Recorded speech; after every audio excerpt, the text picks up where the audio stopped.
ব্যাপারটা এমন না যে আল্লাহ লিখে রেখেছেন বলে আপনি বেছে নিচ্ছেন। যেহেতু আপনি এটাই বেছে নেবেন, তাই আল্লাহ আগে লিখে রেখেছেন। এখানে পছন্দ আপনার, তবে আল্লাহ আপনার পছন্দ জানেন। যেমন ধরেন একটা রাস্তার মোড়ে আসলেন, সামনে 5টা রাস্তা, রোড নাম্বার 1, 2, 3, 4, 5।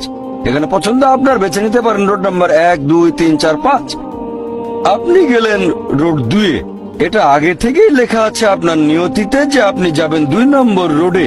ব্যাপারটা এমন না যে আল্লাহ লিখেছেন বলে আপনি করছেন। যেহেতু আপনি এটাই বেছে নেবেন, তাই আল্লাহ আগে লিখে রেখেছেন। তাহলে পছন্দ আপনার। আপনি চাইলে টাকা উপার্জন করতে পারেন ভালো কাজের মাধ্যমে, হালাল উপায়ে, অথবা পারেন চুরি করে হারাম উপায়ে। পছন্দ আপনার। ধরেন চুরি করলেন, এটা আপনার সিদ্ধান্ত। তবে আল্লাহ আগে থেকে জানেন যে এই লোকটা সহজে টাকা পেতে চায়, তাই চুরি করবে। তাই আল্লাহ আগে লিখে রেখেছেন যে এই লোকটা 25 বছর বয়সে চুরি করবে। এখানে দোষটা কার? দোষ আসলে আপনার। তবে আল্লাহর আছে ইলমে গায়েব, তাই তিনি আগেই লিখে রেখেছেন।